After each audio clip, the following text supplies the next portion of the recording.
Everything matters.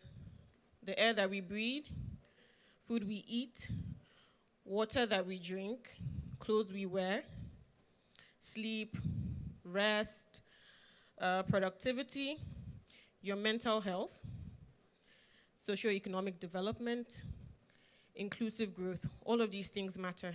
And so many other things which I didn't mention matter as well.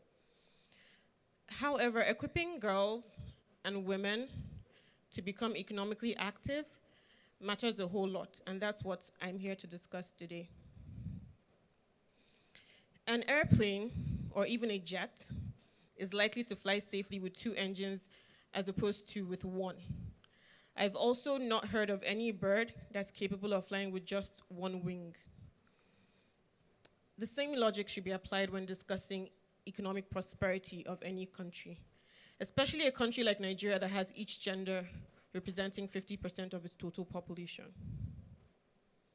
If both men and women are equipped and economically empowered, sustainable economic growth is attainable. And I'm not referring to sustaining economic growth at current levels that we're seeing, that's about 1.9%. I'm referring to levels as high as 5%, which we saw 6 years ago, or even close to double-digit growth, which we see in some other African countries.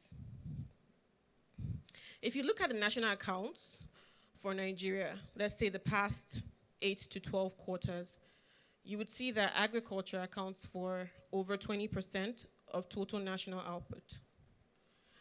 The contribution of women to the agricultural labor force ranges between 40 to 60%. However, when we look at agricultural value chains, there are disparities when it comes to access to formal finance for women.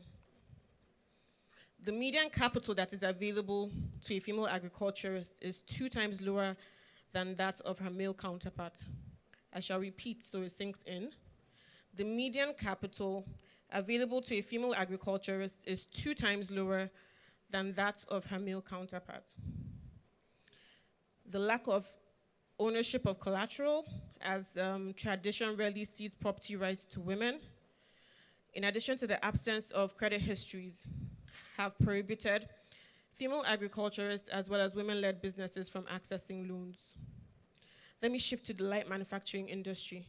So that's where you have your textile and garments, leather goods segments, and collectively, these segments account for 23% of manufacturing GDP in Nigeria. The light manufacturing industry contributes largely to the growth of specific countries like Ethiopia and Rwanda, but it's yet to do the same here in Nigeria. This industry is largely driven by women, and so we must look for ways to equip women with skills that will allow them thrive within this industry. Improving access to women, or improving financial support for women, will lead to an increased number of businesses.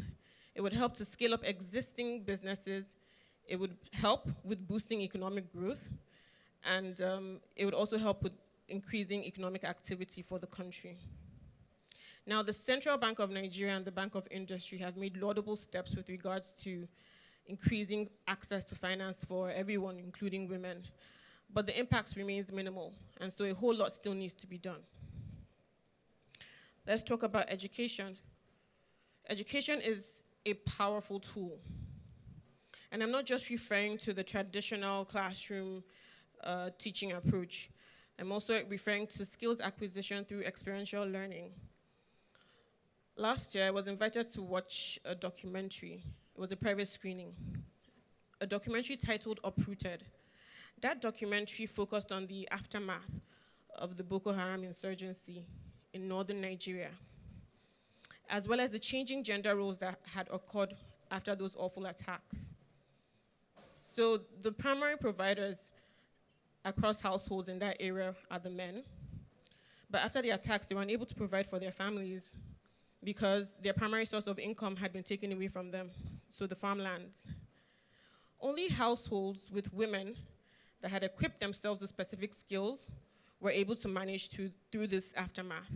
So skills like bead making, basket weaving, baking, sewing, those were the skills that were able to help the households stay afloat. Now, mind you, these women acquired these skills before their tax and without the consent of their husbands. But what happened? They became the financial cushions for their households when the chips were down. So after watching this documentary, I thought to myself, state governments, with support from private sector, need to think of ways to formalize skill acquisition trainings in their respective states. There is nothing wrong with equipping women with blue-collar job skills. So shifting from the bead making, basket weaving, to plumbing, welding, carpentry, tiling, there's nothing wrong with that. These services are in high demand and supply is low because the talent pool is terribly weak. If we are going to move this country forward, it has to be an all-hands-on-deck approach. Placing immense pressure on the male folks is not ideal anymore. As I said, education is a powerful tool, and it can be used as a contraceptive. Apart from equipping young girls with knowledge of family planning benefits, parents with children in school or with educational aspirations for their kids may choose to have fewer children. Basically, schooling often increases the costs of having children. One economic implication of reduced childbirth in a country is increased GDP per capita. Now, the GDP per capita is a metric that is used to measure the standard of living of a country, and oftentimes used by investors to make decisions around foreign direct investments. The formula for that indicator is national output as a numerator and then population as a denominator.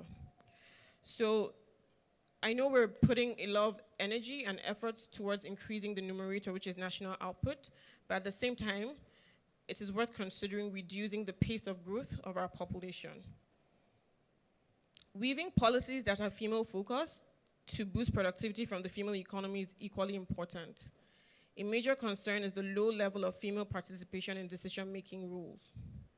Women's collective voice is very faint when it comes to policy direction and decision-making, not just in Nigeria, but across Africa. Ramping up efforts towards increasing the level of female participation in decision-making roles is important. So the opportunity cost of ignoring the female economy is terribly expensive. We, meaning you and I, have a lot of work to do. Yes, granted, the government have a big role to play in changing the narrative, but you and I have work to do within our respective spheres of influence. So whether you're a man or you're a woman, you can pull women up in the corporate space. You can serve as a mentor or a sponsor in your respective workplace. You can support women-led businesses, purchase their goods, utilize their services. You can also educate your domestic staff. So your security man, your nanny, the cleaner, the driver, you can educate them on the benefits of family planning. The macroeconomic benefits are numerous, and a boost to GDP growth is at the forefront. Thank you for being an attentive audience.